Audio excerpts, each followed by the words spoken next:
What if I told you that one of the best writers in history stood before a firing squad with his hands tied and waited for rifles that never went off? What if that same man later slept on bug-infested jail straw, gambled away his last coins, and passed out from seizures? Would he still have written books that haunt readers almost 200 years later? It's not true that Fyodor Dostoevsky was an invincible genius. He was a man who was broken many times, and his pain inspired his art. And here's the twist. The questions that drove him crazy were, why do we suffer? Could you forgive us? It's not just him who wants to know, what makes life worth living when everything falls apart? You can have them.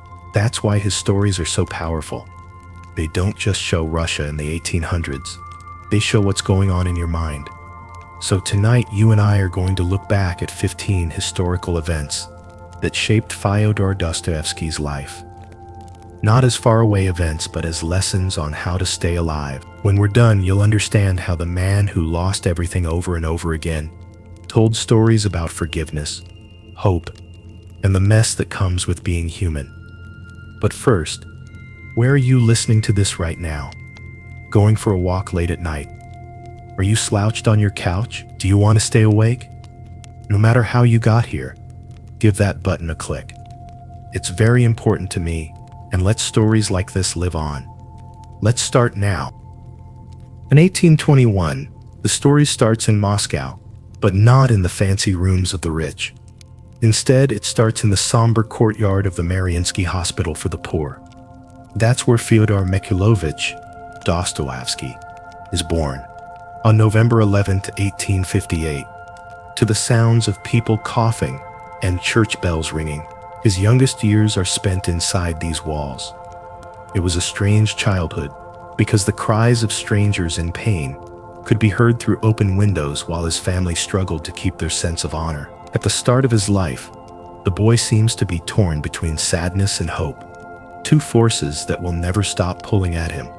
Mikhail Andreevich, his father, is a man of discipline and desire, who used to be a surgeon in the army, and now works for the government. He's proud of the fact that he rose from being unknown in the country, but family stories say that he was strict, short-tempered, suspicious of frivolity, and sure that rules and loyalty are the best way to run the world. His mother, Maria Fyodorovna, makes up for this harshness with kindness and religious dedication. She takes care of her 7 kids and teaches them the importance of being humble, praying, and not giving up. If the father is command and order on earth, then the mother is submission to God's greater order. That's how young Fyodor grows up, caught between two people who talk about power and faith. There isn't much glitz in the Dostoevsky home. The family housing, which is connected to the hospital, is practical rather than comfortable. Poverty is just on the edge of what is acceptable. There are servants, but not many of them. Books are valuable items, not just nice to have. Fyodor has known since he was a child that people outside of his house have a harder time, and that their status is unstable. He will always remember the poor people he sees every day in the hospital yard. People in rough clothes walk by, children with hollow cheeks wait with tired moms, and men clutch their stomachs in pain from hunger. Things like these never leave the mind of a boy with a sharp eye and a soft heart. They will show up again decades later, but this time as characters who walk through his books with both respect and hopelessness. The Gospels are Maria's favorite parts of the Bible to read to her kids, and Fyodor gets lost in the words, Christ's love for the poor and the story of Lazarus rising from the dead are not just thoughts for a boy who sees people suffering outside his door. There is always a pulse of these early lessons in his work, even when it gets darker, with irony and rebellion. You can already see the author of the Brothers Karamazov if you close your eyes.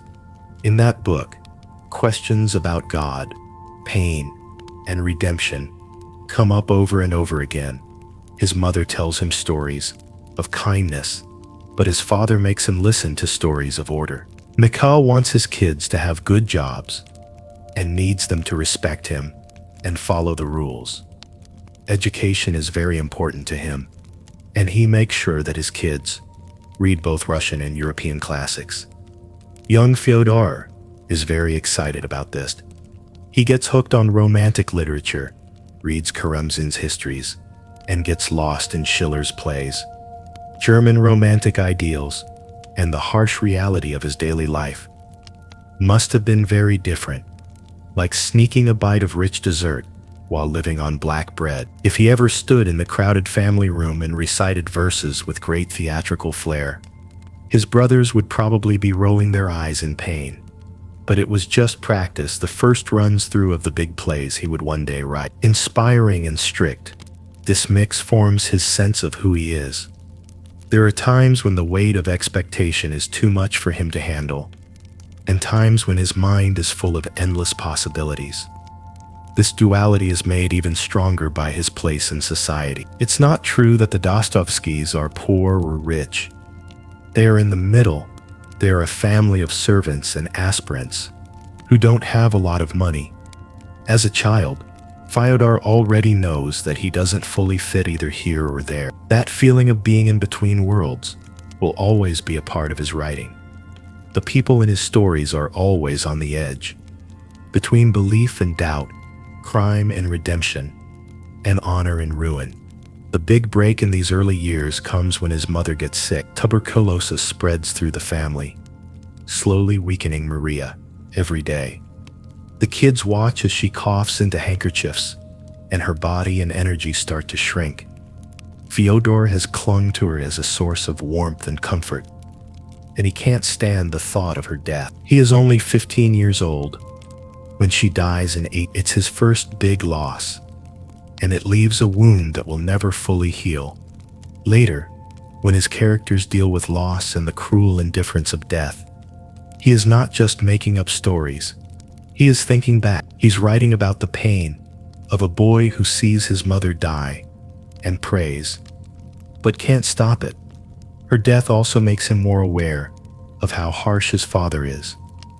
Without Maria's softness to balance things out, the mood in the house gets more serious. Later, stories, some of which were made up, some of which were true, began to spread about how badly Mikhail treated his children and the serfs who worked for him. No matter how true each story is, what counts is how it affected Fyodor. The fear of tyrannical power, the anger it causes, and the uneasy love a son has for a father who makes him both respect and fear him. These feelings give him ideas for the painful father-son ties that are at the heart of his books.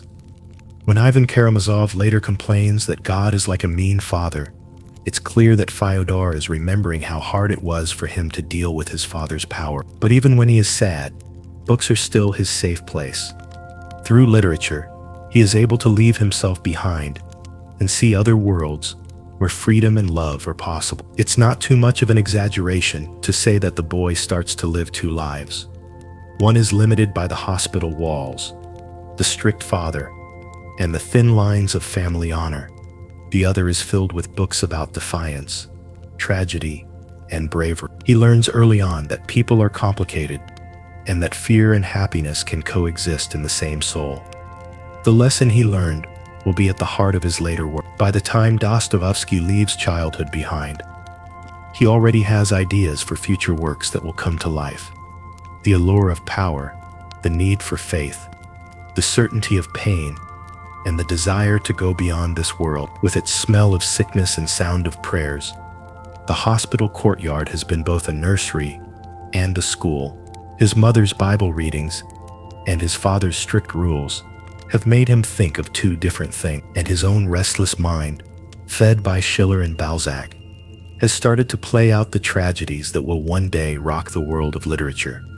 So when he finally leaves Moscow for the strict rules of a military school in St. Petersburg, he brings with him both sadness and hope, as well as a growing knowledge of the contradictions inside himself. Somewhere inside, the boy from the hospital grounds is already the author who will one day use these inconsistencies to make stories that ask questions that the world still can't answer. After leaving Moscow, he is sad about his mother's death and feels pressure from his father to do well. In 1837, he comes in St. Petersburg, a city that amazes him with its wide streets and imperial grandeur, but also chills him with its impersonal size. He is going to the military engineering school, which is meant to train boys to be soldiers and surveyors, not writers. The young Dostoevsky looks weak and is awkward around other people. He quickly feels alone among his peers, many of whom are sons of higher rank and treat him with either contempt or disdain.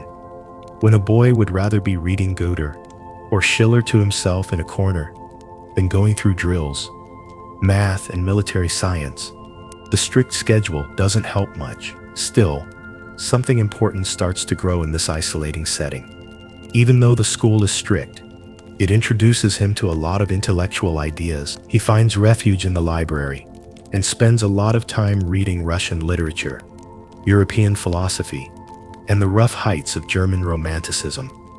He reads Rousseau and Byron, gets lost in Pushkin's poetry, and uses Balzac's books to figure out what the human soul is like. Every time a geometry problem makes him sigh, a line that makes him think that writing might be a better job makes him feel better.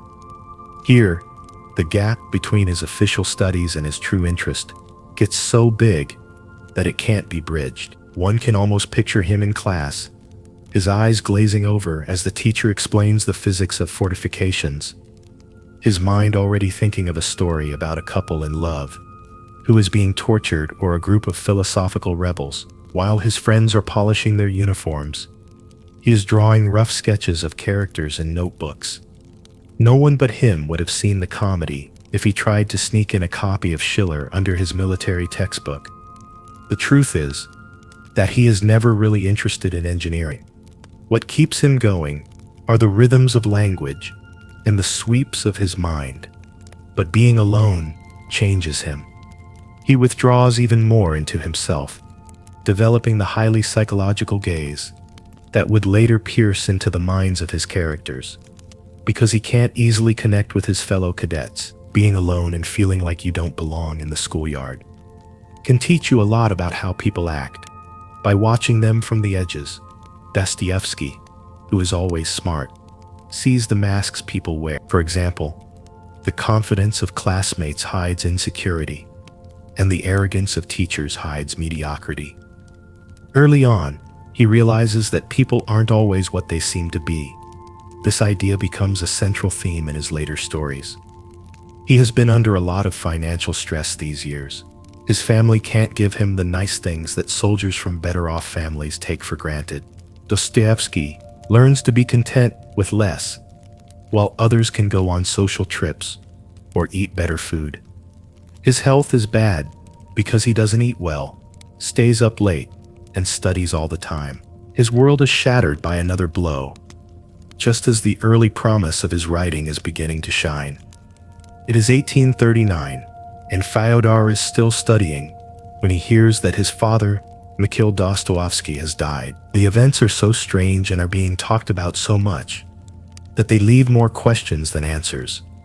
According to the official story, he had a sudden stroke and fell down on the family farm in the Tula area. But the quickly spreading stories among servants and neighbors point to something darker, that his father was killed by his own serfs, who had been cruel and strict for so long that they could no longer stand it. The story sticks in young Dostoevsky's mind, like a thorn that he can never quite get rid of.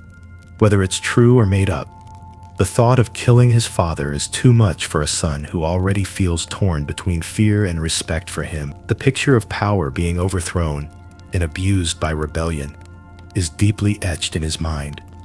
It sounds like a story about peasants who are oppressed and rise up against a cruel boss. In this story, justice and violence are mixed together, and guilt and freedom are mixed together. This is not a vague idea for Dostoevsky. It's private, scary, and close to home. The death of his father turns into a puzzle that he will spend the rest of his life trying to answer through fiction. What happens when authority falls apart and the father's presence turns into a haunting absence? It has an instant and deep effect on him. He is already weak from being sick and alone for years, and now he is completely worn out from stress. Friends and biographers later said that his first seizure may have happened after hearing that his father had died, as if his body fought against the unbearable weight of the news. So, if that's true, then every seizure he has later is a physical reminder of the unresolved terror that is linked to his father's memory. The loss is terrible for the business. The family is in chaos after Mikhail's death, trying to make the most of the few resources they still have. Even though Fyodor is still young, he starts to feel the weight of his responsibilities more strongly. The comfortable idea of becoming a writer as a dream now meets the harsh reality of having to help support his brothers. The unstable balance of his family's social standing is dangerously close to falling apart. His whole career will be marked by this sense of urgency, the knowledge that art and life must live together. He is never the detached artist who writes from a place of comfort. Instead, he is always the man who is writing while struggling financially and racing against bill collectors, forced to write not only by inspiration, but also by necessity. But the most important thing is the mental war. Fyodor, the deeply reflective son, can't stop thinking about this question. Does it mean that justice was done if the peasants really did kill his father? Or does it mean that people become wild when they are not stopped? Should his father have been punished because he was a tyrant? Or was he just a victim of a cruel system? These questions stay with him for a long time, and years later, they show up in his books as conversations between brothers, crooks, and rebels. The patricide at the heart of the Brothers Karamazov, where the father is killed, and each son has to face his part in it, has its roots in this moment, when Dostoevsky was young and trying to figure out if his own father might have been killed by the people who worked for him. Also, he knows that his father had hoped that his kids would become more respectable and secure the family name by maybe rising in the military or the business world. Instead, Fyodor moves toward the risky life of literature and groups that question authority and flirt with revolt. It's like his father's ghost is always with him, blaming and encouraging him. He can't get away from it. He always writes about fathers and kids at war, whether it's a spiritual or real war. This is because he is still holding on to the tension of Mikhail's life and death. Dostoevsky starts to use his sadness as fuel in the quiet hours after his father's death. Books, translating, and trying new things with his own work become more and more important to him. The outside world is insecure because of rumors and money problems, but the inside world, which is made up of stories and thoughts, makes him feel in charge. He starts to understand that writing is more than just art or entertainment. His goal is to stay alive. It's the only way to make sense of things that are too hard to handle alone. So the death of the father is both a wound and a way to find your way. Dostoevsky learns from this that violence can bring down authority, that guilt and justice are never completely separate, and that love and fear can tangle in ways that hurt relationships. He won't just happen to come across these ideas one day. They are now planted in him, scarred by loss and rumors, and they will grow into the twisted roots of his books. As a child, the boy in Moscow's hospital gardens was torn between his mother's softness and his father's firmness. Now that boy stands on the edge of adulthood, marked by absence. The gentle hand and the stern hand are no longer there. What's left is the son's restless mind, which can't stop wondering what both of them mean. He gets more involved in St. Petersburg's intellectual life, going to places where politics and philosophy meet. But the memory of his father's death follows him around like an unwanted guest, whispering in every talk about power, morality, and the fate of the soul. His father is still not there, but St. Petersburg doesn't give him time to be sad. The city is always changing, and young Dostoevsky gets caught up in its turbulent currents. That being said, Russia is on a thin line right now, shaky between autocracy and change, between tradition and the allure of Western ideas. Decembrist revolt of 1825 is still talked about. It was an attempt by military leaders to shake the throne of Nicholas I, that failed but will always be remembered. It was crushed, but it left behind a sense of possibility, that even the Tsar's supposedly permanent order could be overturned. In the 1840s, when Dostoevsky is still trying to find his voice, there are again rumblings of change in student groups and intellectual salons. St. Petersburg is more than just a capital city. It's a thought factory. Under tables, radical journals are passed around, and smuggled copies of works by European thinkers are passed from person to person. Late at night, students, clerks, and minor officials argue about Russia's future in smoky apartments. Should the country accept the rationalism of the West, or should it hold on to its orthodox roots? Should peasants be freed, or did empire still need serfdom to hold it together? With his sensitive personality and newly sharpened mind, Dostoevsky can't help but join in on these talks. He joins the groups where people ask these kinds of questions out of both anger and fear. The Petroyevsky Circle is one of these groups. It is made up of smart people and is led by Mikhail Petroyevsky. These aren't armed revolutionaries planning in basements. These are smart men who read banned books, talk about utopian socialism, and attack Nicholas's regime's suffocating censorship. Dostoevsky is excited to go because his book, Poor Folk, was a small but successful hit. Imagine him in a crowded room, leaning in as someone reads out loud from Fourier or George Sand. The flicker of a lamplight shows faces that are both nervous and excited. The air in these rooms is thoughts, and Dostoevsky takes deep breaths. He is interested in these arguments for more than just political reasons. It's also personal to him. He can't get over the trauma of hearing that his father was killed by serfs. And he finds other people in these groups who are also struggling with the same issues of authority and rebellion. He hears utopian stories about peaceful communities and wonders if they can ever end the pain he has seen since he was a child. But because he was raised in a very religious family and naturally doesn't believe people are perfect, he doesn't fully believe radical claims. He is interested and wary at the same time, and he is already practicing the uncertainty that will define many of his later characters. It is important to keep in mind that Dostoevsky is not yet the conservative writer he would become in later years. When he is young, he flirts with rebellion and dares to think that society could be changed and pain could be eased through reform and reason. He translates leftist writings, takes part in conversations about press freedom, and nods his head when tyranny is called out. Once, the shy boy hid from his angry father, but now he is afraid to speak out against the anger of the state.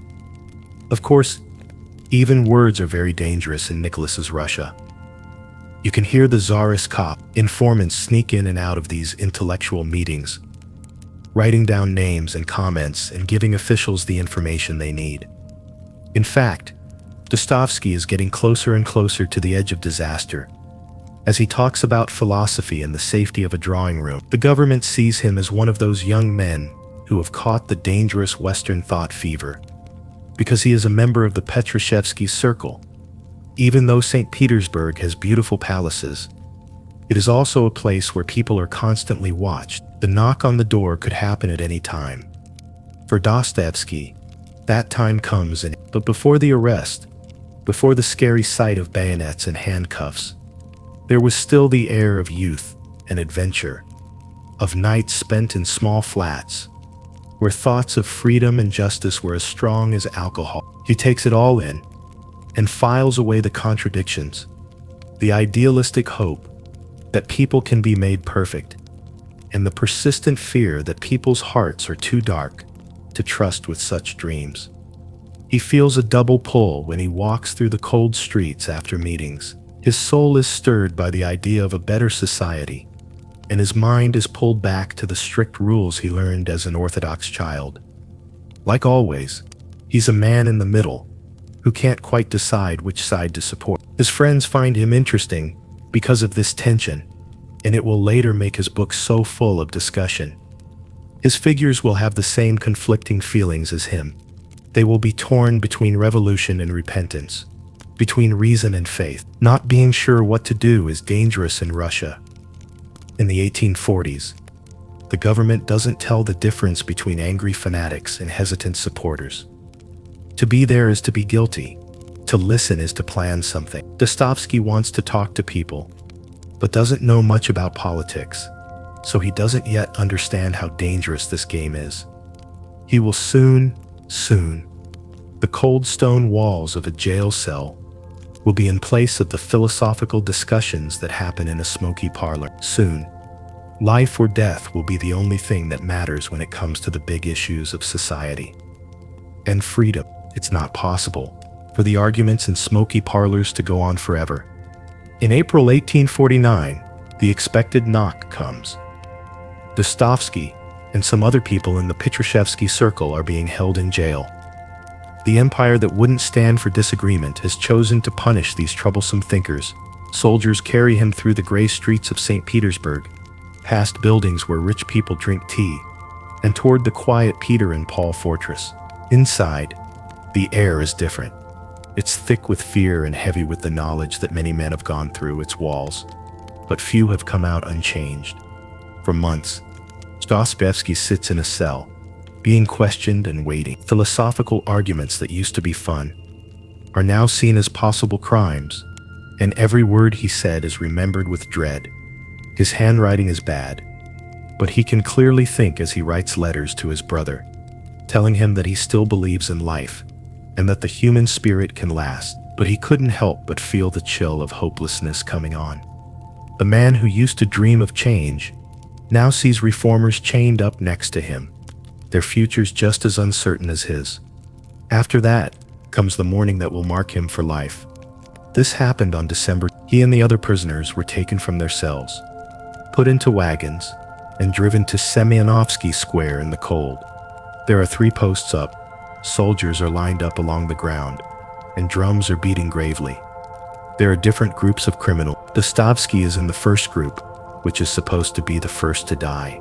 He is tied down and blindfolded, and he hears the order to get the guns ready. Think about how scary it would be to know that every breath you take could be your last, that every childhood memory, every book you loved, and every thought you wanted to finish would disappear with the sound of shooting. Later, Dostoevsky says that in those minutes, he saw life in a way that was too clear to bear.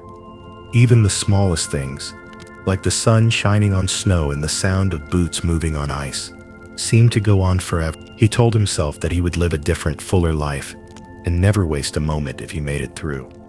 And then at the very last second, the miracle or evil of being spared, a messenger comes to tell them that the Tsar has changed their death sentences to hard work in Siberia.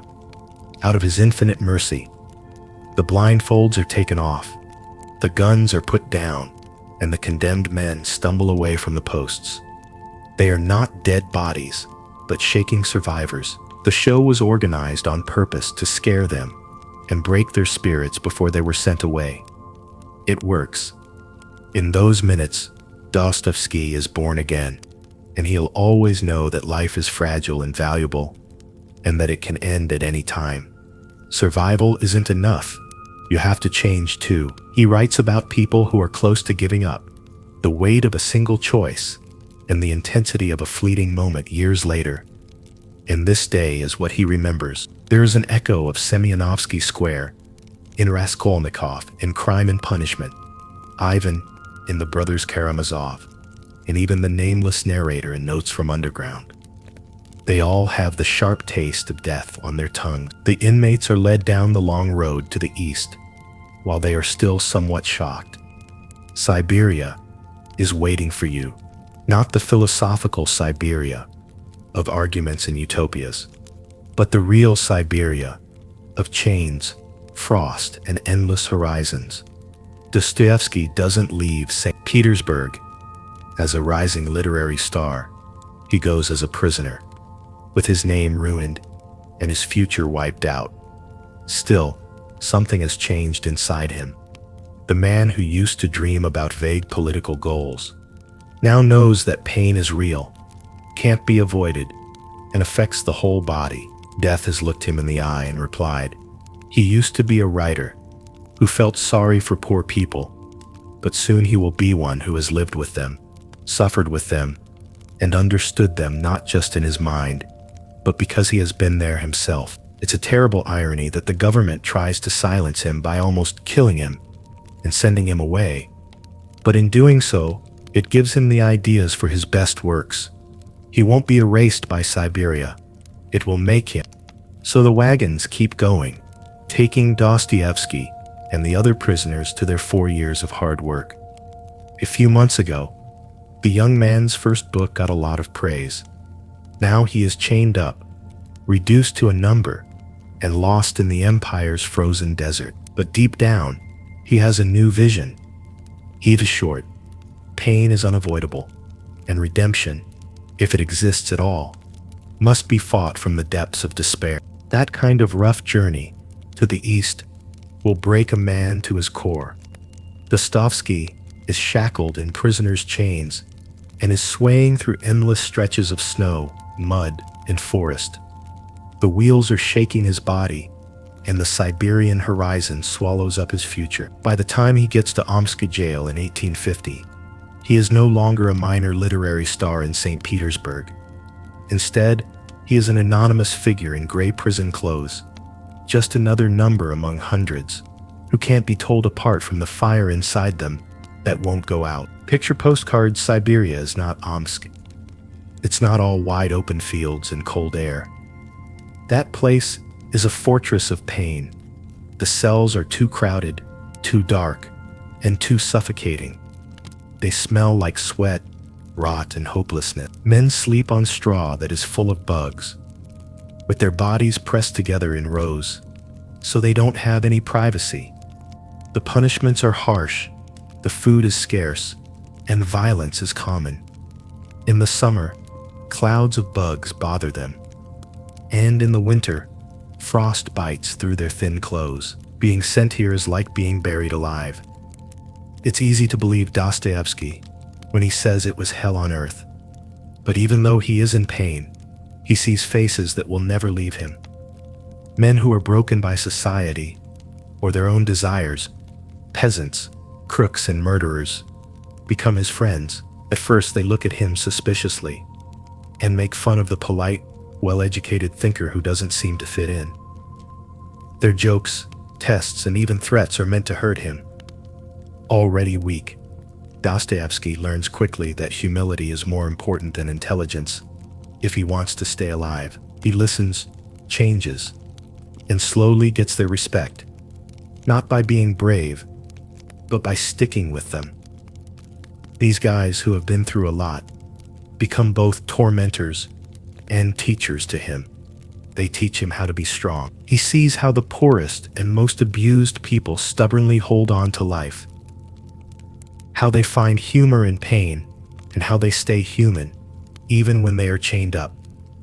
The Russian countryside stops being an idea to him and starts being real to him. These traits, their simplicity, their strength, and their ability to suffer with honor, hit him with a new force. After that, when he writes about Sonia in Crime and Punishment, or Alyosha in the Brothers Karamazov, he remembers these words and faces in the jail camp. Faith also means something different. He was raised in Orthodoxy, but had a brief experience with extreme skepticism in St. Petersburg. But in Omsk, where hopelessness is always present, faith is a lifesaver. His only book in jail is the New Testament, which he reads over and over again. The words sound different now than when his mother read them to him as a child. Christ's love for the outsider and his promise to save sinners strikes a chord with Dostoevsky and the other men around him. He is especially moved by the story of Lazarus.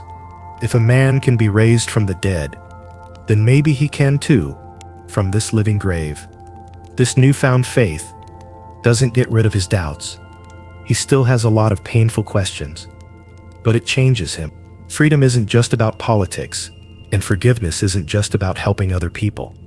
He decides that true freedom comes from the soul's ability to rise above pain, and that humility and love are the keys to true salvation. I learned this not from reading books or debating, but from being in pain with killers and thieves. The years he spends in Siberia also help him understand people better. He lives next to guys who have done terrible things, so he can see for himself how complicated people are. People aren't always bad. Even the meanest criminals can be kind sometimes. We are all flawed. Even the nicest people can hide bad things. This failure to put people into neat groups becomes a theme in many of his books. He now knows that the line between good and evil doesn't depend on social class or ideology, but on the heart of every person. His health gets worse during his time in jail. His already weak health gets worse. He is still having seizures, is very tired, and is having a hard time because of the conditions. Anyway, he comes out of it stronger on the inside, like steel that has been heated up. Siberia gives him depth, while St. Petersburg gave him drive, and being arrested gave him fear. When Dostoevsky first comes to Omsk, he is a promising writer. When he leaves, he is a changed man who can go into the darkest parts of a person's mind and find a glimmer of light there.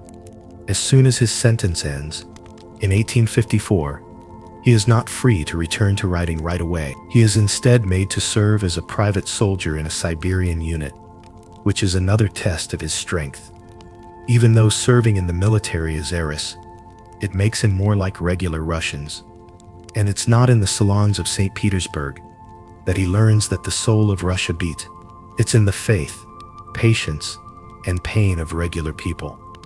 When he thinks back on these years later, he doesn't say that they were lost. They were awful, but they also taught us a lot. He couldn't have written the books that made him famous without them. Siberia gave him the ideas that would shape his writing. Pain as a way to be saved, the worth of the weak, the fact that everyone has both good and evil inside them, and the never-ending battle between faith and doubt. The kingdom tried to shut him up, but instead gave him the raw truth about people, which he never let go of. So, when he finally makes it back to St. Petersburg, he is scarred but still alive. He brings with him memories of chains and barracks, as well as a new belief that man is both low and high, fallen and divine, and that even in the darkest prison, one can still see the idea of grace. From the jail barracks, he goes to a different kind of slavery, but this one has uniforms and drills, instead of chains and bugs. Dostoevsky is not just let back into society with a kiss and good luck after 4 years of hard work.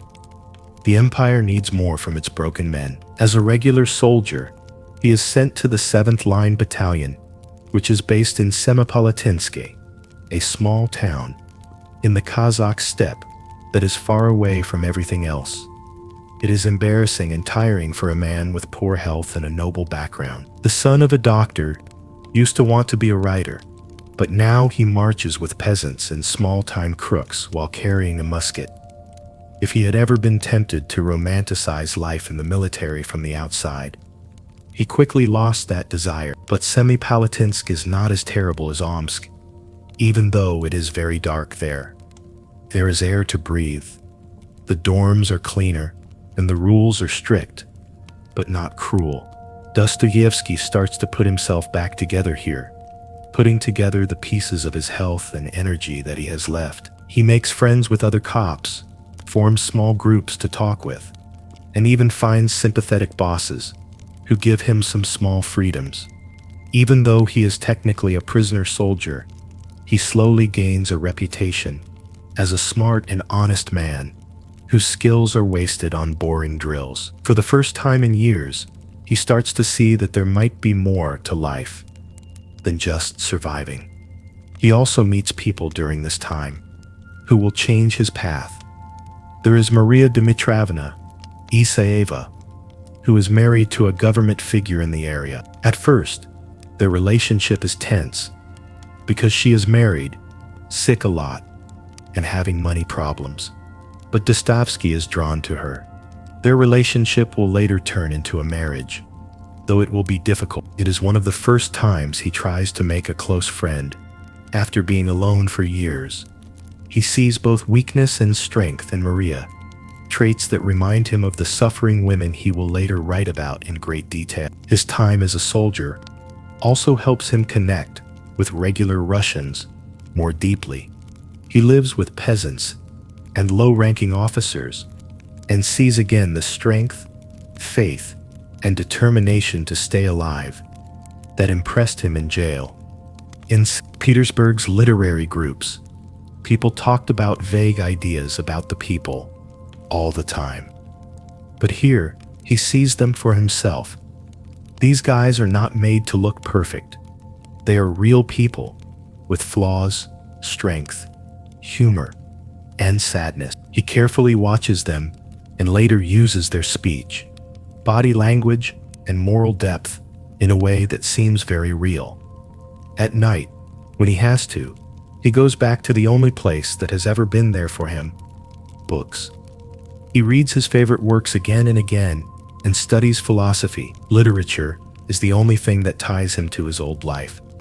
He dreams about writing again, but right now, pen and paper are still rare treats. Still, in his thoughts, stories are getting ready to be told. Characters are talking, and themes of pain and redemption are pushing against the bars of his memory, waiting to be let out. The power slowly lets go of things. By 1854, his time as a private soldier is over, but he still has to follow some rules. Until then, he can't go back to St. Petersburg or write openly. But little by little, he gets back to normal life. When he is finally allowed to go back to the city in 1859, he comes back changed. The young author who used to be famous for Poor Folk is no longer there. In his place is a man who has been put to death, lived in jail, marched as a prisoner soldier, and found faith again among the poor. He will never write anything again that is simple or an exact copy. As someone who has been at the bottom and fought their way back up, it will have the heat of experience marks on it. It's not easy to return, even though Petersburg looks the same, with its grand buildings, sparkling canals at dusk, and salons full of rumors. Dostoevsky feels like something is missing. He gets a clearer picture of how cruel its differences are, and how rich people don't care about poor people. But he also feels like he needs to write again right away. What he used to see as youthful ambition now seems like a holy task. He has stories that need to be told, and facts that can only be held up by fiction. The empire tried to get rid of him, but now it needs him more than ever. The things he went through in Siberia can be seen in his first works after that. Notes from the House of the Dead, and other books like it, that are based on prisoners' memories shock readers with their honest portrayal of jail life. No Russian author had ever written about such a situation with such openness and understanding. He doesn't make things sound nice or bad. He just shows what it's like. People who read his books see things in criminals that they had never thought possible, like the humanity in them, the strange camaraderie of pain, and the spark of dignity in the filth of prison yards. The book makes him a serious author again, one with important things to say. So, his time in exile, as a soldier, and his return are more than just a personal story of survival. They are also the start of a new literary style. From now on, Dostoevsky won't write just for fun or to copy what's popular in Europe. He is going to write to work through the deepest conflicts of the human soul, which he knows all too well from living them himself. The soldier's gun has been put away for a long time, but the lessons he learned in Semipalatinsk and Siberia are still deeply ingrained in his mind. As he starts over in St. Petersburg, he brings with him a broken marriage, a battered body, a renewed faith, and a mind full of the ideas that will shape his most important works. Suffering as the furnace of redemption, the humanity of the condemned, and the eternal tension between hopelessness and despair. The next few years will put these lessons to the test even more, because life has a lot of ways to make even the most experienced survivors feel small. Both the restoration of his pen and the involvement of his emotions are marked by his return to St. Petersburg. His return to St. Petersburg is significant. There are many threads of rebirth, and Maria Dmitrievna is one of them. It was at Semipalatinsk, while he was still serving in the military, that he had his first encounter with her. She was a fragile and frequently unwell wife of a teacher at the time, and she was an already married woman. Her life was a miserable one, filled of disease and unsteady money, and she was unable to escape it. Already sensitive to seeing people in agony, Dostoevsky was pulled to her frailty and quiet strength, as well as the way her difficulties seemed to match his own. He was also captivated to the fact that her troubles looked to be similar to his own. Dostoevsky takes use of the fact that her husband has passed away by the year 1857, which makes it possible for them to get married. She has been living by herself for such a long time that she is looking for company and stability. On the other hand, what begins as a collection of individuals who share a common experience quickly develops into an additional cause of conflict. Maria Dmitrievna is not a spouse who is in excellent health or overflowing with life. She suffers from tuberculosis, which is the same illness that was responsible for the death of Dostoevsky's mother. Throughout the whole history of the family, illness has been a potential danger. In addition, the marriage is challenging. It is neither rife with seductive passion nor tenderly peaceful. On the contrary, it is tense because of misunderstandings, problems with money, and illness that never goes away. However, despite the fact that Dostoevsky devotes the majority of his time to writing, he is constrained by the very real burdens of care, debt, and depression. But the marriage continues to mold the couple even when things aren't going as planned. It demonstrates to him once more the harsh reality that love is not always simple, and that being committed has more to do with carrying heavy loads than it does with experiencing delight. As a result of the precarious state of Maria's health, he is forced to confront the reality that she will endure daily suffering. Despite the fact that this is a concept that was already deeply ingrained in his being, it is now being reinforced in the sanctuary that is his house. He hears her coughing throughout the night, and he is unable to stop her strength from deteriorating in ways that he cannot stop. One other motivation to investigate the mystery of pain is the fact that experiencing a sense of helplessness is a common experience for those who enjoy engaging in internal debates with God. On a regular basis, they are confronted with financial difficulties. In spite of the fact that Dostoevsky's work has been brought back to life, it is not yet generating a consistent income for him. The publishing industry is unreliable. He is sinking deeper and deeper into debt, and his angry nature continues to make matters worse. Maria needs medical attention, care, and medication, but he does not have the financial means to provide it for her. In reality, the marriage is not so much a secure haven from which one can flee the storms of life, as it is an additional battlefield on which individuals fight each day to maintain their lives. Despite this, the conflict itself is what informs his painting. His writing about couples whose love is tested by circumstances that they are unable to change, such as being impoverished and unwell, is not an example of melodrama that he has invented. Simply put, he is writing about life as he truly understands. There is a significant amount of mental strain right now. Dostoevsky's mood swings and careless squandering of money make it difficult for him to calm Maria down. Maria is envious, distrustful, and needy because she is aware of how weak she is. Dostoevsky's behavior makes it difficult for him to calm her down. There are times of unity in their relationship that are broken up by arguments, and their relationship swings through cycles of love and fury. It's possible that others on the outside will think it doesn't make sense, or that it's going to fail. But for Dostoevsky, it really is simply another way to learn about how convoluted the human heart is. Both the divine courage to persevere through suffering and the narrow-mindedness that suffering can cause in humans are reflected in her, as he sees both in her. According to him, there are no inconsistencies. Simply put, he is only able to perceive the unfiltered complexities of life, which he will subsequently employ in his writing to create intricate pictures.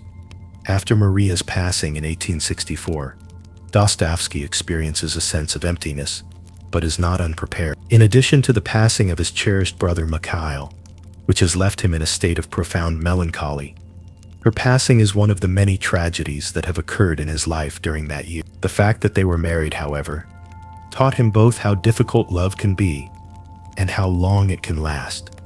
Even before she passed away, if Maria was weak, he saw strength, and if she was hurt, he saw honor. He saw both of these things in her. Later on, these teachings manifest themselves in the manner in which he writes about women who are both defenseless and courageous, such as Sonia in Crime and Punishment, who is courageous in a way that is quiet and unselfish. It was not difficult for many people living during Dostoevsky's time to get the opinion that the marriage was a mistake. Nevertheless, he did not see any purpose in life, not even in the challenging moments. The live record of his suffering and love, which nourishes his imagination, includes Maria Dmitrievna as a participant from the beginning. Even though they had a difficult time with their marriage, it made him even more certain that true meaning is not found in ease, but in perseverance, in bearing each other through disease, poverty, and hopelessness. He discovered this actual meaning via their marriage. It is therefore true that even the negative events that take place in Dostoevsky's personal life serve as inspiration for his writing. Being with Maria is not something that he enjoys doing, but the years that he spent with her have had the same impact on him as his time spent in jail and being sent away. They remind him that suffering is not limited to being confined to prisons and battlefields. It can also be found in kitchens, sick bays, and even in the intimate conversations that take place between a husband and wife. Again, something that had the potential to break him instead makes him more perceptive and provides him with stories that extend far beyond the confines of his challenging household. The moment that sorrow takes its position at his table, another adversary sneaks in from the side door, clad in sparkling lights and the sound of spinning wheels. This happens almost immediately after the anguish has taken its place. Gambling, that fickle monster, has a hold on Dostoevsky that is almost as strong as the one that prison had placed on him in the past. An evening spent at the roulette table in Germany, on his travels, a turn of the wheel, and the heady sense of danger are all examples of the pull that begins innocently enough. However, it gradually becomes an addiction that follows him around for years into the future. When compared to the experience of a guy who has confronted death at Semyonovsky Square, the possibility of winning or losing money may appear to be almost insignificant. On the other hand, this is the trap in the game of roulette. The stakes are never just coins on a table. Rather, they are hopes, dignity, and the ability to survive. Dostoevsky participates in the game with a fervent desire to win, despite the fact that he is already burdened by debts and the expense of providing for his family. There are moments when he is successful enough to experience the euphoria of victory, but the losses that he endures are always more significant. His nights are filled not just with epileptic convulsions, but also with frantic calculations about how to pay the next payment. Soon, creditors will circle about. Publishers will want manuscripts to cover advances, and his nights will be spent with both of these things. He does not keep his addiction a secret. Numerous others, including his friends, colleagues, and finally his second wife Anna Snetkina, are witnesses to his frantic gambling behavior. He does things like pawn possessions, beg for loans, and bring companions into dark hallways where the wheel turns forever, as if he is making fun of his incapacity to walk away from the situation. The restless energy that causes his works to throb with psychological depth is now the same force that drives him to chase money across roulette tables in Wiesbaden. And the more he loses, the more ashamed he feels, and the more trivial his victories are, the more he is convinced that the next spin will set him free. Dostoevsky, however, is able to transmute his suffering into art, just as he does with everything else in his life. This addiction provides the impetus for the creation of The Gambler, a novel that was written under the strain of creditors and crushing deadlines. This piece of writing, which was dictated in furious bursts to Anna Snetkina, the stenographer who would later become his wife, is a manifestation of his fixation that is written down. The narrative is not only a confession, Rather, it is an analysis of compulsion in and of itself, as well as the frantic cycle of hope and ruin that gamblers are consumed by. His portrayal of characters who are unable to resist the mesmerizing promise of the wheel serves as a reflection of his own embarrassing spirals of debt. These characters are men and women who are undone by their own weakness. When you read The Gambler, you get a glimpse of Dostoevsky at his most vulnerable, mocking himself, exposing his failures, while at the same time transforming them into writing that has the potential to remain. A situation that could have been nothing more than humiliation is now a testament.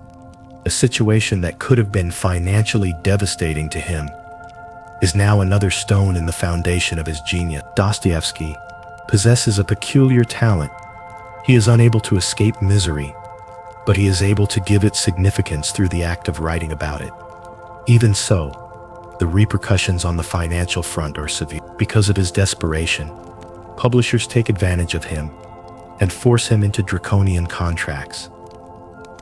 A certain point in time, he makes a commitment to hand over the rights to all of his future works in the event that he is unable to deliver a novel by a particular date, despite the fact that it is a trap that was built specifically for a guy like him to fail.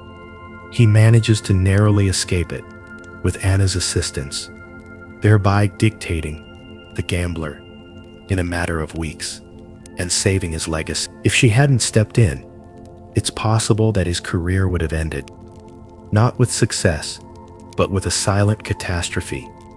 The years spent gambling shed light on a more profound aspect of Dostoevsky's own mental state. Not only is he looking for financial gain, but he is also looking for the thrill of taking risks and the rush of life that comes with the realization that everything is riding on a single spin. Roulette may be a game that resembles the razor's edge between life and death for a man who has been subjected to a firing squad in the past. There is an awful tension that exists in the moment before the ball lands. When anything is possible, this moment is similar to the moment before weapons fire. It is the moment when life feels the most active. It is almost as if he is unable to refrain from recreating, at a smaller scale, the existential gamble that he had previously endured. In spite of this, he is nonetheless subject to the effects of his fascination with roulette. He is forced to constantly flee from creditors as his debts continue to rise to proportions that are almost crushing. While he is traveling restlessly around Europe, he is pawning his stuff and sending frantic letters. He is swinging between hopelessness and maniacal optimism, managing his funds, pleading with him to resist temptation, and even standing by his side in gaming halls, as if to protect him from himself, are all examples of how Anna, who is now his wife, frequently becomes the steadying force in any situation. Because of this addiction, their relationship is put under strain, and it becomes another crucible of endurance, putting love to the test against obsession. Dostoevsky is never able to completely avoid gambling over the course of his life, despite the fact that he is becoming older and suffering from illness. The image of the wheel never leaves his mind forever. Nevertheless, the addiction, much like incarceration and exile that came before it, makes its way into his conception of the human spirit. He has a deeper comprehension than ever before of the fragility of resolve, the ease with which men betray themselves, and the ability that passion possesses to enslave as much as chains. Dostoevsky writes, not as a detached observer, but rather as a man who has lost himself at the tables and crawled back with nothing but words. When his characters struggle with compulsion, this is true whether Raskolnikov is struggling with his crime or Stavrogin is struggling with his corruption. As a result, Dostoevsky draws inspiration for his artwork from a variety of sources, including the smoke-filled chambers of European casinos. In spite of the fact that the debts may be a burden on him, and the creditors may harass him, the writer that resides within him never stops transforming wreckage into revelation. He manufactures insight out of humiliation, and out of loss, he engages in creative endeavors. As Dostoevsky hobbles away with tales that will endure for a much longer period of time than any transitory victory or catastrophic defeat, The wheel continues to revolve in a manner that is indifferent. Europe is never merely a backdrop for travel diaries, or a stage for gambling binges for Dostoevsky. Rather, it is a sparring partner, a mirror, and sometimes a taunting opponent on occasion. This brings him into close contact with Western ideas, culture, and philosophy, which are the very forces that Russian intellectuals dispute over constantly in their salons. Each trip overseas brings him into immediate contact with these forces. As he travels across the cities of Germany, France, and Switzerland, he comes across concepts that not only fascinate him, but also terrify him. These concepts will serve as a counterpoint to his own conception of the nature of human. The city of Paris presents itself as the sparkling capital of development, a metropolis of boulevards, cafes, and arguments over fashion. It is unnerving to Dostoevsky, however, that the shine is present. He sees not only elegance, but also emptiness, a society that is drunk on rationalism, material luxury, and the idea of unending development. However, he also sees grace, even when he takes a leisurely stroll through displays of contemporary industry and marvels at the technical achievements. He can't help but sense a chill. What about the soul? Machines may get better, and cities may shine brighter. But for what? A creeping nihilism, a faith in science and reason that threatens to hollow out spiritual life, is already something that he perceives to be hiding behind Europe's great facades. At the same time as he reads Rousseau with love for his passion and his exaltation of individual freedom, he also hears in Rousseau's voice a naive optimism that is in stark contrast to his own more negative experiences. With his agonizing struggle between faith and doubt, Kierkegaard resonates more deeply. Here, at last, is another soul who comprehends that belief is not a straightforward process, but rather a leap over a chasm. In addition, Nietzsche appears as a character whose provocations appear to be uncannily analogous to the issues that Dostoevsky himself is currently asking. Despite the fact that Nietzsche was younger and had not yet reached his full roar during Dostoevsky's life. Despite the fact that Nietzsche's will to power and Dostoevsky's image of modest Christian suffering never openly engage in verbal conflict with one another, the battle between the two is comparable to a duel that reverberates beyond boundaries. The Western world's deep-seated belief in logical systems, such as scientific materialism, political liberalism, and socialist utopias, is the aspect of these interactions that most captivates him. To Dostoevsky, these illusions of perfectibility have an alluring quality, but they are also superficial. He has lived alongside convicted criminals, witnessed the execution of a prisoner, and gambled away his possessions. The fact that human beings are not rational calculators, but rather creatures of contradiction, pride, self-destruction, and a need for atonement, is something that he has experienced himself. According to his point of view, reducing man to reason alone is equivalent to removing half of the soul. These musings are eventually incorporated into Notes from Underground, 1864, a book that is more of a manifesto than a novel. The narrator of the story, who is resentful and self-destructive, is adamantly opposed to the concept that rational formulas can sufficiently describe human behavior. For a mathematician, the statement 2 + 2 = 4 may be a satisfactory answer. Yet for the underground man, it is tyranny. He insists on the irrational, on the right to self-sabotage, as demonstrated evidence of human liberty. In this passage, Dostoevsky engages in a direct conversation with Western culture, criticizing its confidence in reason and progress. He insists that the place where true humanity may be found is in the chaos, the paradox, and the unwillingness to be tied down by equations. In the event that Europe constructs glass palaces of rational utopias, Dostoevsky shatters the glass with his pen and yells out that man will always prefer disorder in order to demonstrate that he is alive.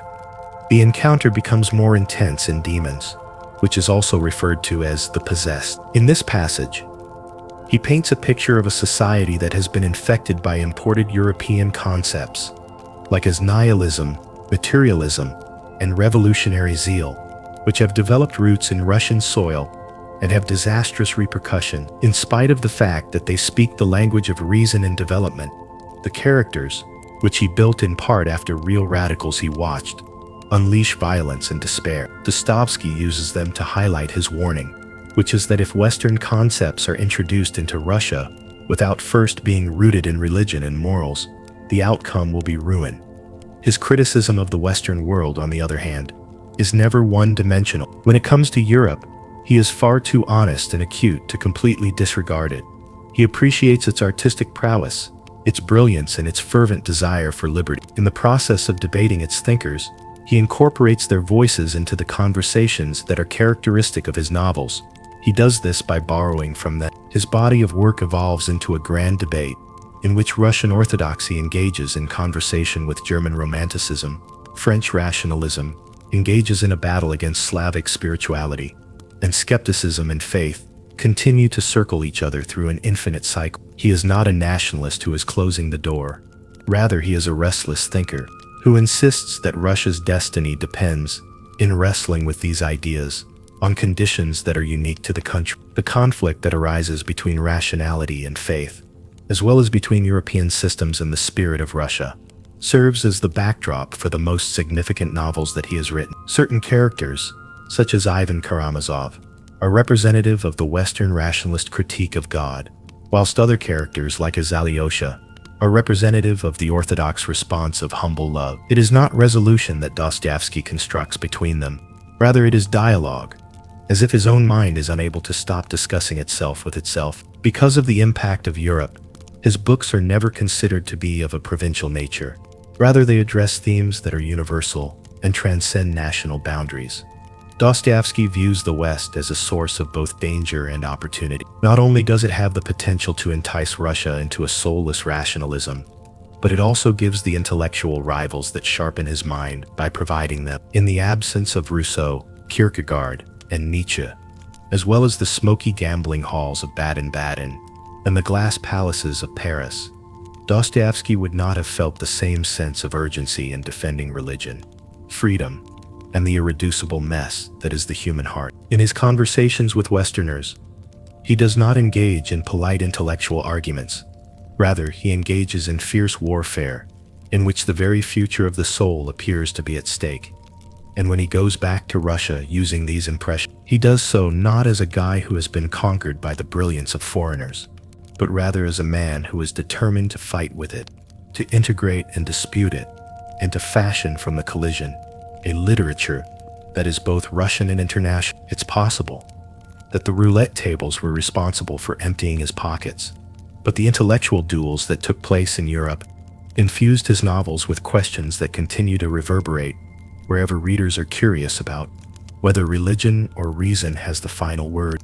Siberia has already planted the opposing seed, which is faith, which is frail at first, but grows until it twines through everything he writes.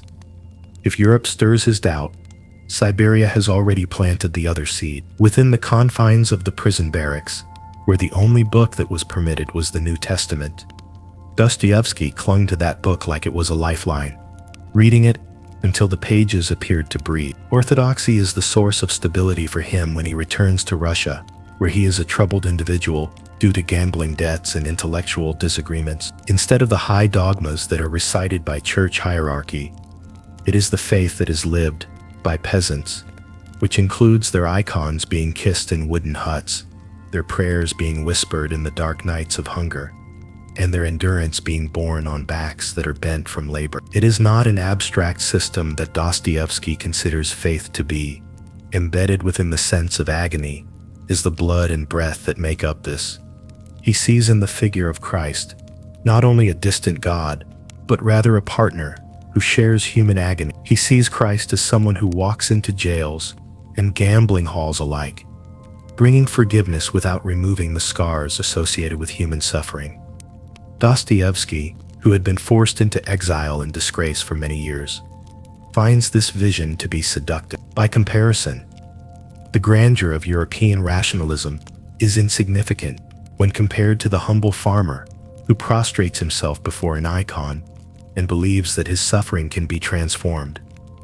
The novels he writes are shaped by this metamorphosis. In the novel Crime and Punishment, the murderer Raskolnikov falls into a state of hopelessness, until Sonia, the humble prostitute with her broken faith, offers him the gospel and reads him the tale of Lazarus returning from the dead. His pride is not broken by an intellectual debate.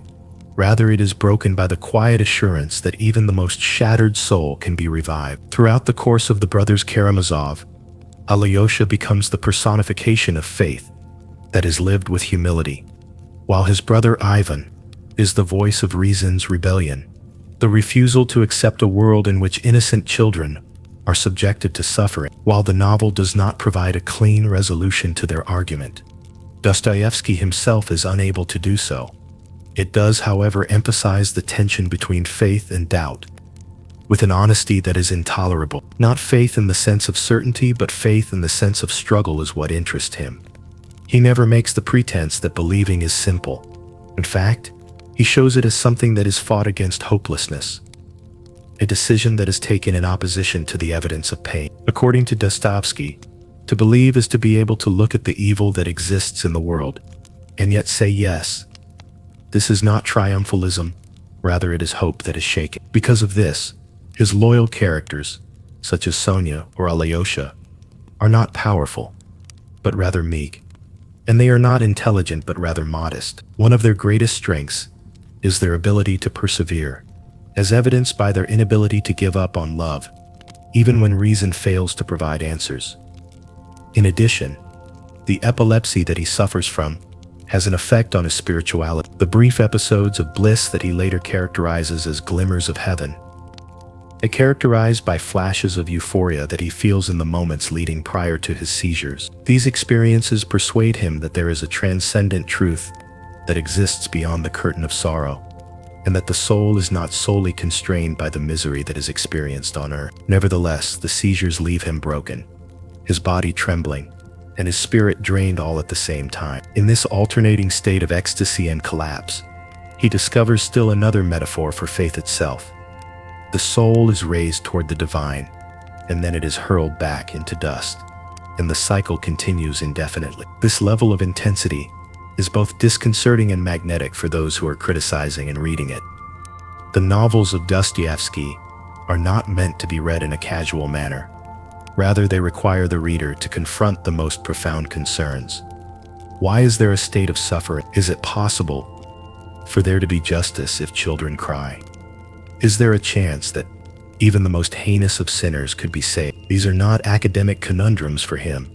Rather, they are wounds that he has carved into his own life, as well as wounds that he has dressed up as fiction in order to make himself and his readers bear the burden of looking at them. And in every instance, he returns to Christ, not as an unapproachable image, but rather as the God who suffers with man. The only way to be saved, according to him, is via love. Love that endures pain, forgives, and renews its. He is adamant that salvation cannot be achieved through reason, politics, or utopias. This conviction, which was honed by his time spent in Siberia and put to the test by his exposure to debt, illness, and addiction, becomes the beating core of his later works. As far as Dostoevsky is concerned, faith is never a comfortable possession. Rather, it is a struggle. Ivan Karamazov, who rejects God for the sake of a single innocent kid, is never silenced by him due to the fact that he never stops speaking. His own thoughts are the source of that voice. On the other hand, it is accompanied by the voice of Alyosha, the voice of Sonia, and the voice of the peasants that he encountered in prison, who clung to their icons with hands that were rough from being chained. However, in his artwork, Dostoevsky emphasizes that faith is still conceivable and even important, and that this is precisely because the world is so cruel. He does not want to end the discussion between the two sides. Because of this, his art is not limited to the debates that were prevalent during his era. The depth of his struggle resonates true, regardless of whether or not one shares his orthodox belief. Belief is an act of defiance against despair. Faith is a leap into mystery, and hope is something that is chosen over and over again, despite the evidence. In Dostoevsky's view, This is not a sign of weakness, but rather the strength that a human person is capable of mustering. Because of this, as Russia evolves around him, shaken by new philosophies and radical movements, he becomes more and more certain that faith is the only basis that is stable enough to stand on. He constructs novels out of sorrow, love, and the unwavering conviction that grace is waiting even for the most wounded soul. While others may construct systems out of reason, he constructs novels out of passion. However, the religion that he clings to does not develop in a vacuum.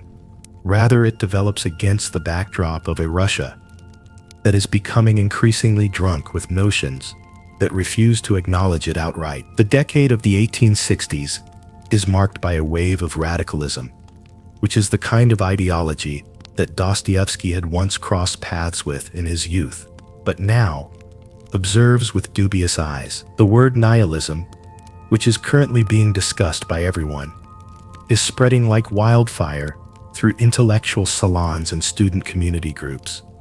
A defiant rejection of tradition, morality, and faith is present in this philosophy, which is more than merely a philosophy in and of itself. While orthodoxy preaches patience in the face of pain, nihilists mock the concept and argue that suffering ought to be eradicated via the application of reason and revolution. In the same way that Dostoevsky sees redemption in humility, they perceive bonds that desperately need to be broken. The sight of a new generation enthusiastically embracing radicalism is disturbing for a guy who at one point in his life came dangerously close to losing his life for dabbling in illegal circles. He is present at their get-togethers, listens to their furious declarations, and is aware of both the passion and the danger that they are expressing. His own experience has taught him that unbridled dogma has the potential to take life. When he was a prisoner, he witnessed the promise of utopias in smoke-filled rooms disintegrate into the harsh reality of prison yards. On the other hand, younger radicals disregard him as an archaic figure who is clinging to superstition instead of modernity. His writing is at its most fierce when it is fueled by the tension that exists between them. The novel Demons, which was released in 1872 and is also known as The Possessed, is where this tension is expressed to its utmost extent. A provincial village that is engulfed by revolutionary conspirators is depicted in the novel, which was inspired by genuine events, including the tragic murder of a student by a radical group. Rather than being cliched villains, the people in this story are terrifyingly recognizable. They include charismatic leaders, disillusioned teenagers, and dreamers who have turned into destroyers. Through these, Dostoevsky analyzes nihilism as a power that proclaims freedom while enslaving souls to ideology. Nihilism is a force that offers emancipation but delivers chaos. The book is not subtle in any way. A wail of warning, a fevered prophecy that Russia's flirtation with nihilism will end in blood and collapse. This is a warning that this will happen. Dostoevsky had heard actual voices in parlors and prisons, and the characters in this work are infused with the intensity of those voices. Their words are reminiscent of pamphlets and manifestos that were being circulated in the streets. However, despite the fact that he condemns them, he continues to portray them with the same psychological depth that he gives to all of his creations. It is clear to him that they are disillusioned, that they are hungry for justice, and that they are angry at hypocrisy. It is not their desire that terrifies him. Rather, it is their determination to eradicate morals and say that if God is dead, then everything is acceptable. In his later work, this phrase, "If God does not exist, then everything is permitted," becomes a refrain, crystallizing his fear of the ultimate outcome that nihilism will bring about. The rejection of God is not merely a matter of personal preference for Dostoevsky. Rather, it represents a seismic shift in his moral compass. He is of the opinion that there is no possibility of a stable base for ethics and no restriction against cruelty inside the absence of faith. From his perspective, Nihilism is not emancipation but rather abyss. However, there is a part of him that cannot help but feel compassion. He recalls his own rebellion when he was younger, his own contempt for those in positions of authority, and his own nights spent in salons debating the concept of freedom. As a result of his own personal experience with fire, he is able to write his nihilist characters with such intensity. Nevertheless, he has also traversed the ashes, and he wants for his readers to have the opportunity to discover what waits at the conclusion of the journey. The end of Demons is characterized by murder, insanity, and desolation. Readers are left disconcerted and shocked by the novel. It is a reactionary and hysterical attack on the movements of young people, according to some people.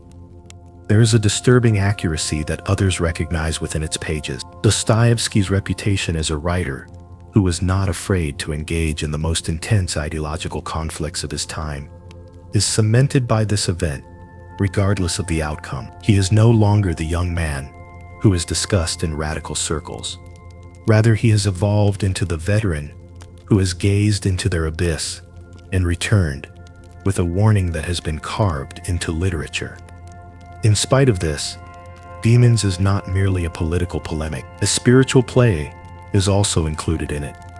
There is a contrast between the emptiness of nihilism and the potential of faith, despite the fact that faith is fragile. In the work, it is argued that in the absence of God, society deteriorates from the inside out, with its impulses becoming destructive. What Dostoevsky is doing here is writing not only for Russia, but also for all of humanity.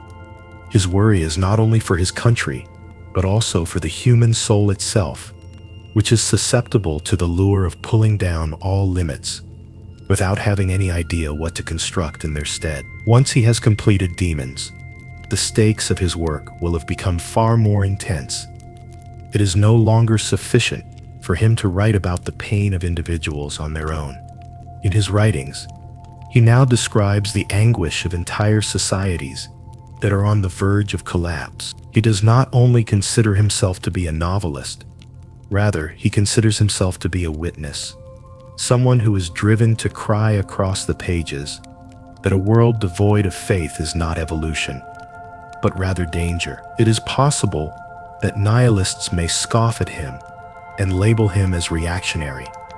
Nonetheless, his works provide a witness that is too powerful to be disregarded. And even while he writes on the disintegration of society, his own life continues to disintegrate as a result of his sadness. Both his first wife and his brother have passed away, leaving him in a state of being emotionally and financially shattered. He is being tormented by disease. Creditors are circling around him, and nihilists are raging outside his door. In spite of everything, he is able to create words that are capable of outlasting the cacophony, words that continue to reverberate with a sense of urgency.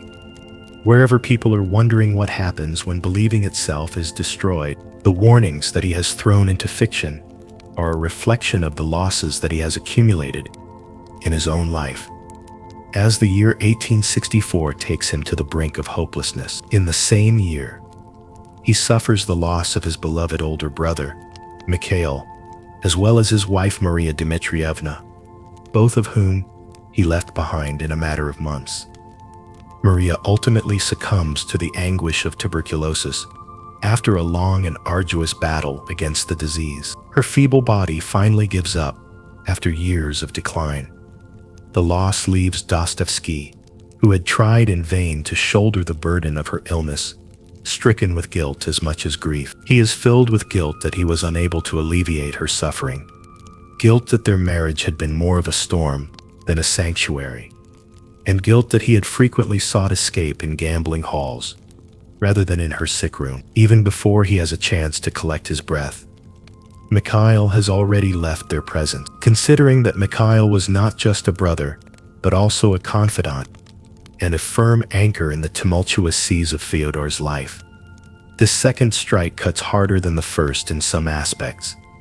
When compared to the first blow, Mikhail was the one who had provided him with money, patience, and unwavering commitment on several occasions. Together, they had managed a blog in which they discussed both their shortcomings and their aspiration. Dostoevsky is left feeling vulnerable and bereft of the one familial link that has endured through so many storms, because he is no longer with him.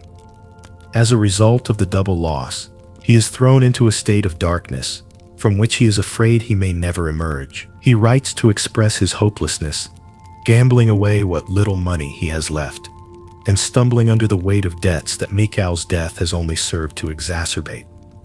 Publishers and creditors are constantly harassing him, while friends are keeping quiet about his instability. At every turn, he is plagued by the presence of death, and the questions that had been bothering him for a long time suddenly hover over him like an awful burden.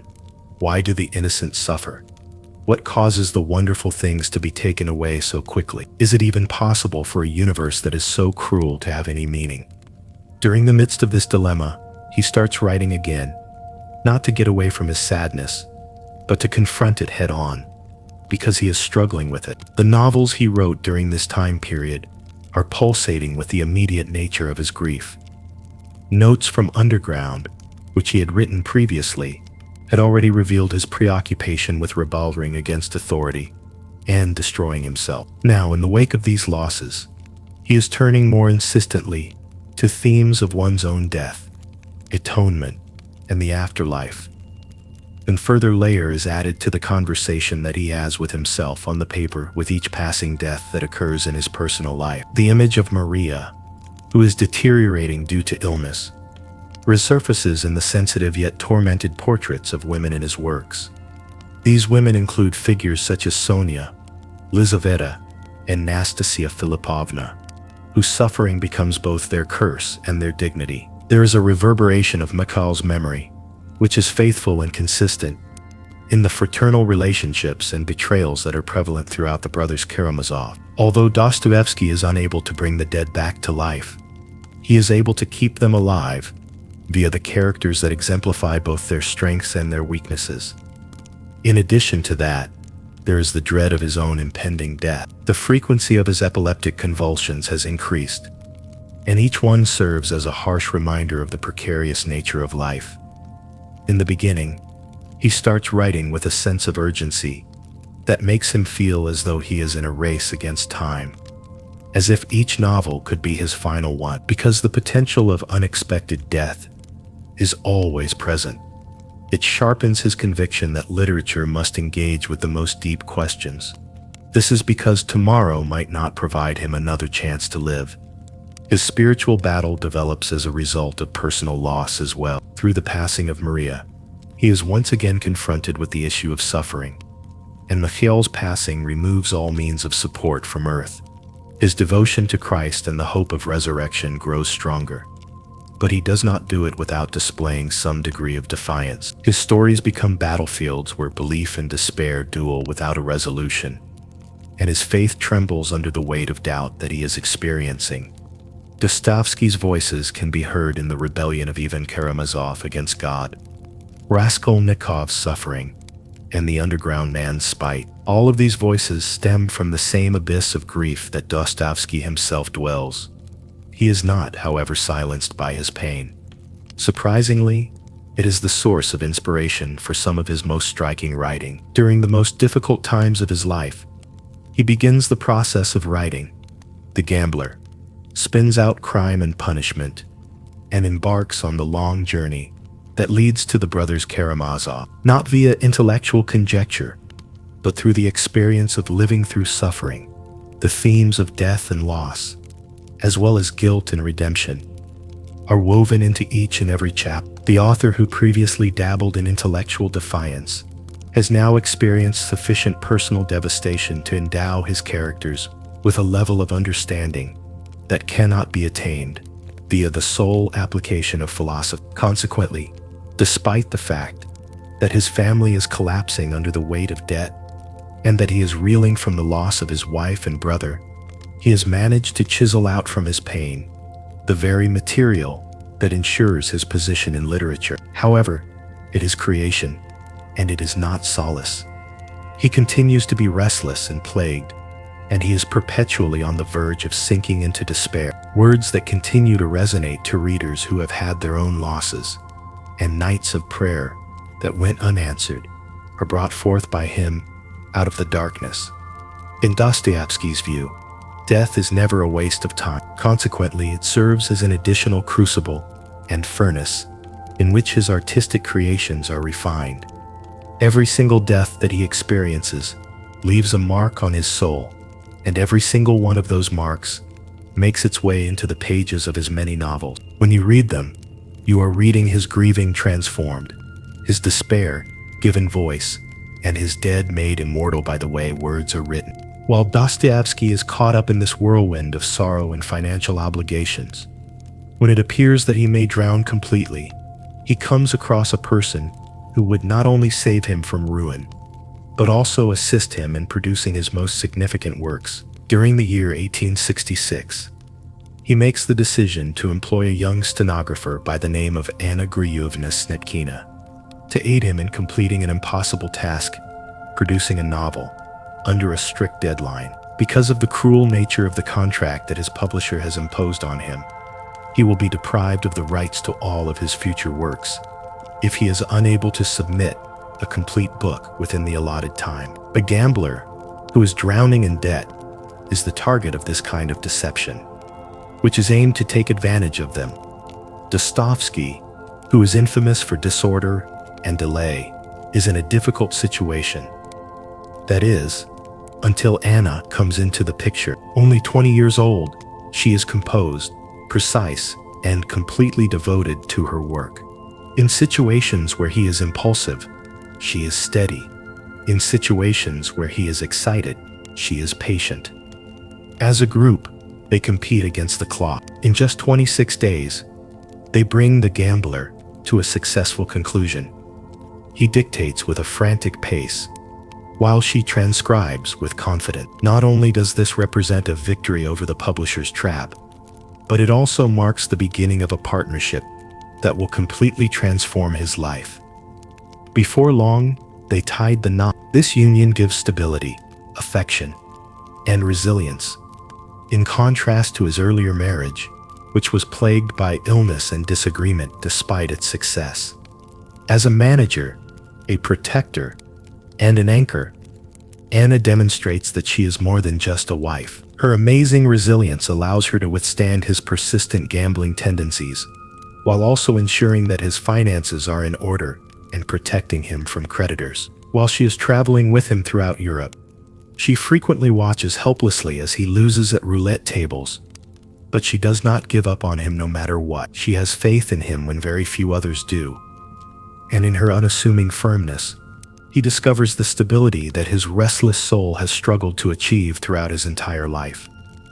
With Anna by his side, Dostoevsky was able to enter the time of his life that was the most fruitful in acclaim. Beginning in the 1860s and continuing through the 1870s, he produced towering books that cemented his position as one of the greatest writers in history. Crime and Punishment is the first to emerge, with its agonizing portrayal of Raskolnikov, the destitute student who murders a pawnbroker and subsequently struggles with emotions of guilt and atonement. It is a sensation, expressing both the psychological depth and the moral urgency that Dostoevsky now commands with total authority.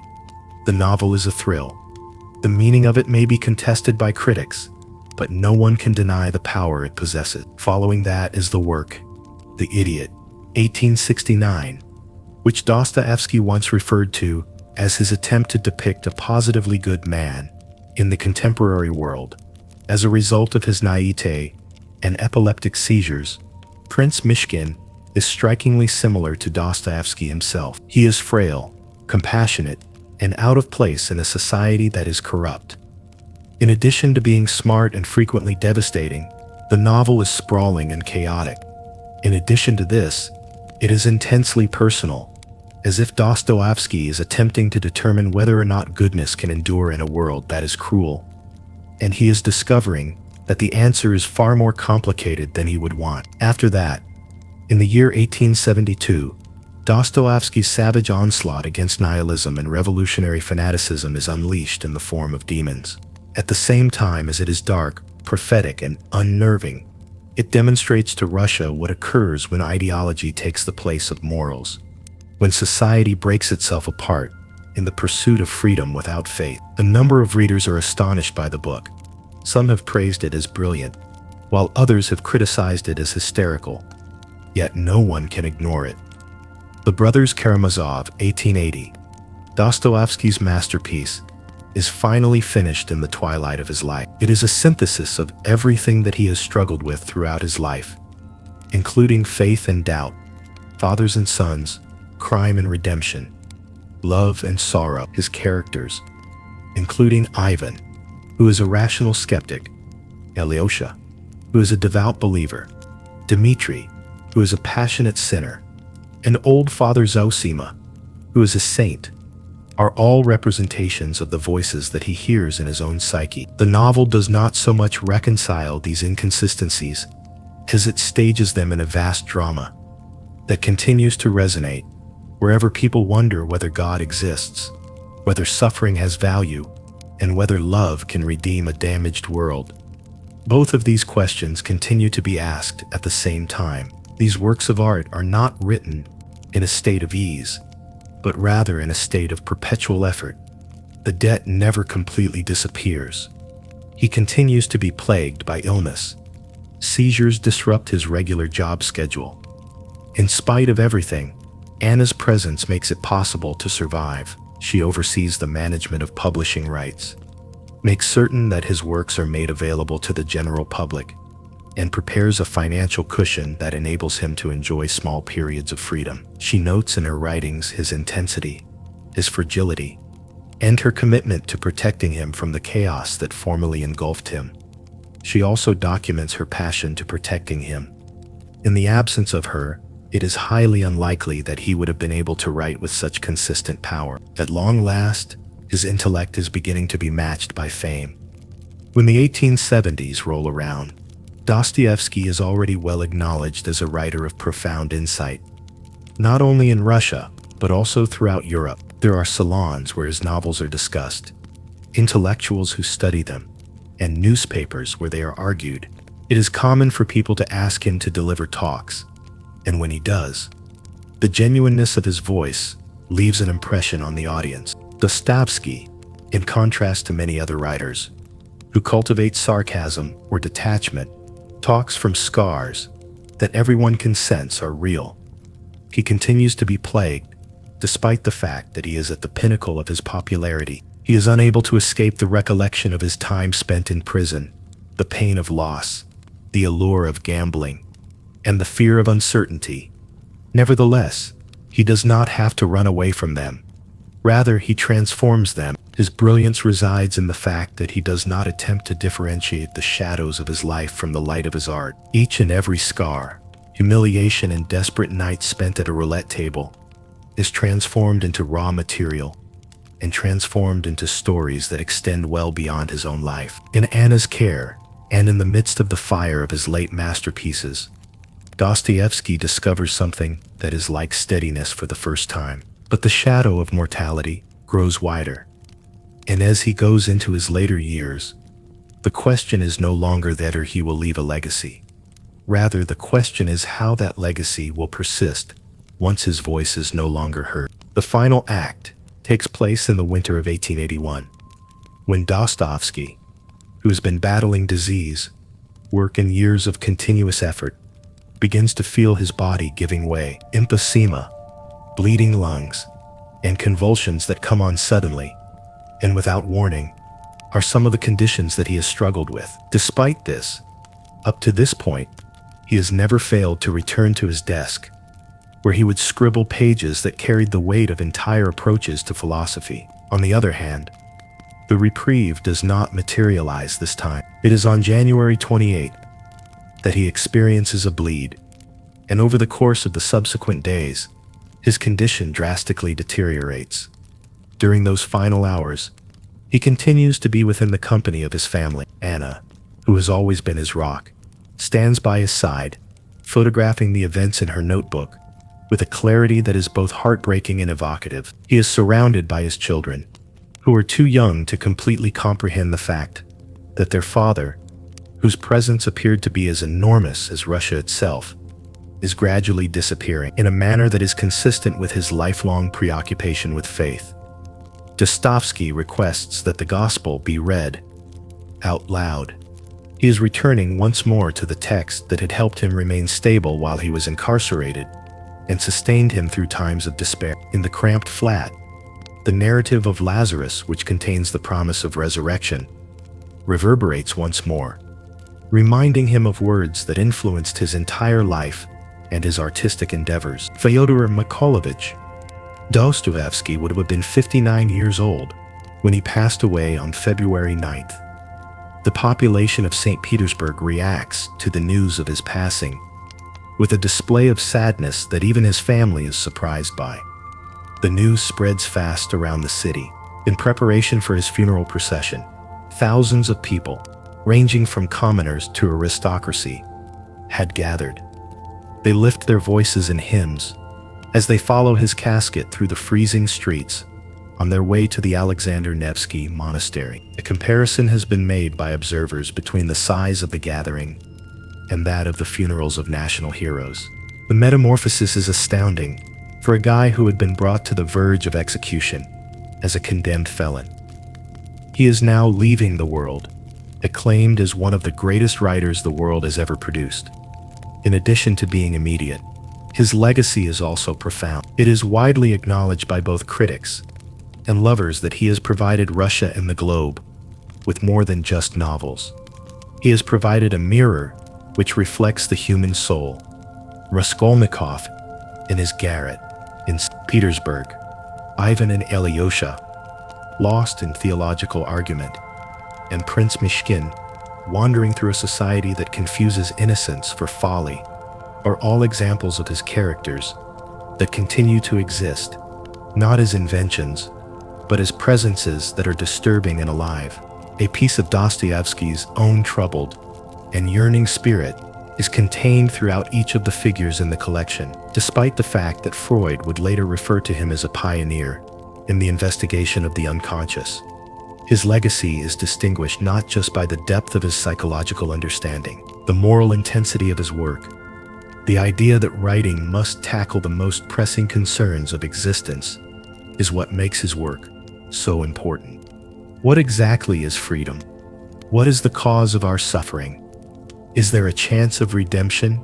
Love is able to endure hopelessness. It is not just Russia in the 19th century that poses these questions. They are just as pertinent today as they were when he first presented them before. The conversations that take place in Russia regarding religion, politics, and the destiny of the nation are being shaped by his rapidly expanding influence. When it comes to revolutionaries, he is a critic who should be fought. When it comes to believers, he is a prophet of orthodoxy. And when it comes to authors, he is an unavoidable giant whose presence cannot be skipped over. His renown is expanded outside through translations, and philosophers ranging from Nietzsche to Freud, as well as Camus and Sartre, are attempting to make sense of him. His questions are so pervasive that even people who disagree with his conclusions cannot avoid them. His works read less as tales of a Russia that has disappeared, and more as meditations on the human condition itself. He becomes a touchstone for existentialism, for psychology, and for theology.